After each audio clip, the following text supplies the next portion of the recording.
compounds from our frequently used medications are continuing to show up in our surface drinking and wastewater treatment plants in the United States, yet there is no requirement to monitor them according to the Environmental Protection Agency.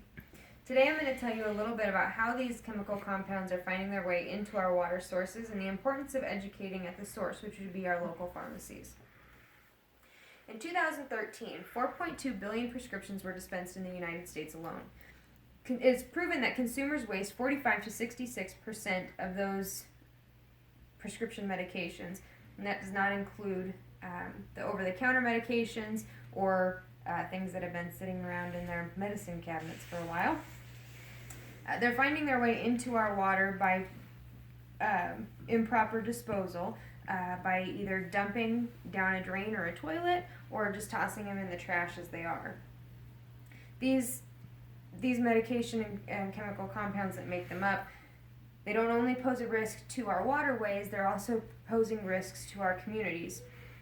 70% of people 12 and older who claim to have used illegal drugs say that they got them from a friend or a family's medicine cabinet.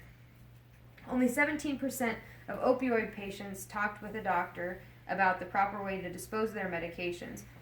A fourth of them say that they have kept unused opioids in their medicine cabinets, and 27% of those who have actually disposed of them in the correct way use the federal drug take-back programs.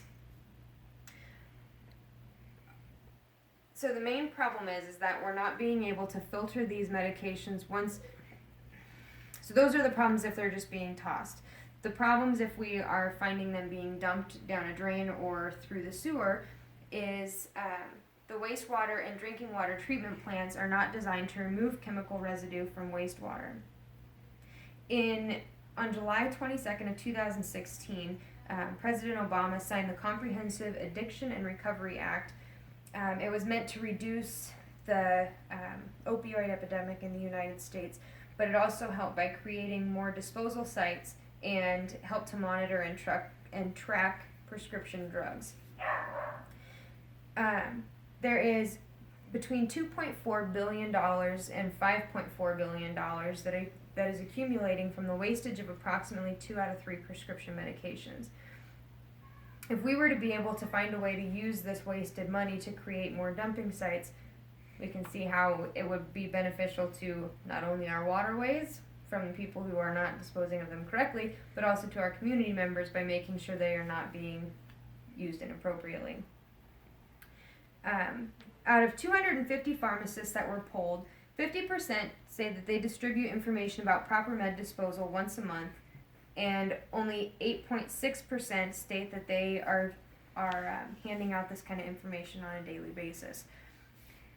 If we were to have our pharmacies providing this kind of information, aside from the big sheet of paper everybody gets that nobody reads about your medications, if there was to be some kind of a way for those pharmacists to deliver these messages on just a routine basis with every medication that they hand out, there may be a greater chance that people are going to dispose of their medications in the correct way.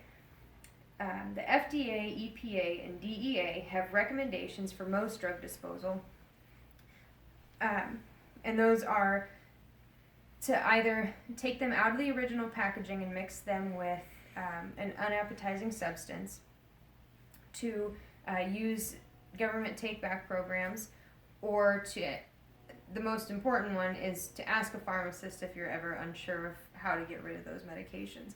There are select few that are okay to be dumped down the drain, but it's always better to ask your pharmacist first. Disposing of these medications improperly is creating a problem for our communities and our environment. To make sure you do your part by becoming informed and encourage